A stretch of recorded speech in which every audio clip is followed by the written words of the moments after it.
Welcome back to Game Room Theater, guys. That was a pretty cool intro, huh? I ended up using this in the F1 video that I had shared a few weeks ago, and I liked it so much.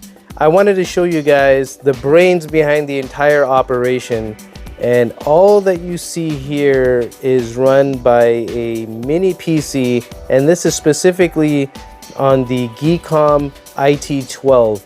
And I'll be sharing with you guys the specs, the pricing, the pros and cons.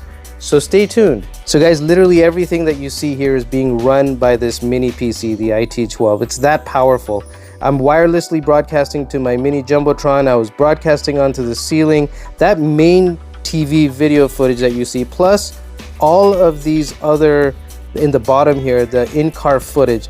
This is all being processed by that small PC that costs just a little over 500 bucks. And let me show you guys. Okay, I just put the projector down and now you guys can see where it's sitting. That little device is it.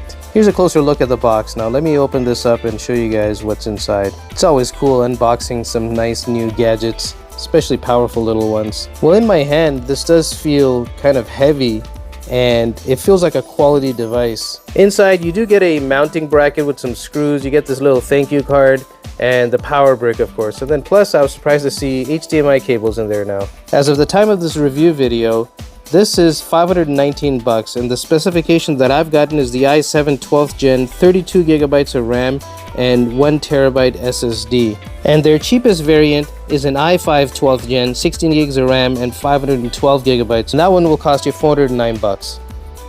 So in the front, guys, you've got two USB 3.2 Gen 2 USB ports, the power buttons there, and then you have the 3.5 millimeter headphone jack. There is no shortage in connectivity, guys. You've got two HDMI 2.0 ports. You've got a USB 2.0 port along with a USB 3.2 Gen 2. And then you've got two USB 4 ports that'll do 40 gigabits per second at 8K. One of them will do 60 hertz, the other one will do 30. And then to top it all off, you've got a fast connection with a 2.5 gigabit LAN port. And guys, it's got built-in fans inside. It runs very efficiently. It uses minimal power. And at load, it's at a mere 49 decibels. Now, there's many applications for it. I mean, I do use it for very light gaming and as a daily driver for some of the things. I just wanted to get a shot of my cat in there as well. So another example of how crazy powerful these little PCs have gotten.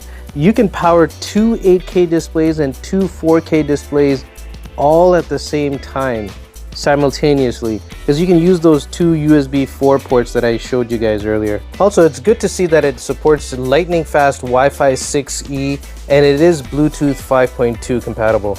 And as I mentioned before, it comes with Windows 11 preloaded. So by now you guys know I love working with these tiny Windows PCs, and I've got one in there from Geekom as well. So there's a mini IT8 that costs a couple $100 that's powering those two screens, and that also outputs to 4 screens. So that it's also controlling these two digital signage screens that I've got outside. And you've seen my DIY video perhaps before on my sports ticker. That, you guessed it, is running another lesser of the IT12. I've got another one inside the arcade, and this has now been modded, and it's running about 5,000-6,000 games with no problems at all, with the cheaper variant. Once again, the mini IT8 for a couple $100. Obviously, I'm not running that in the racing rig because it can't handle that. But yes, again, as you guessed it, one more mini IT8 in there and one inside my mini Jumbotron to control that.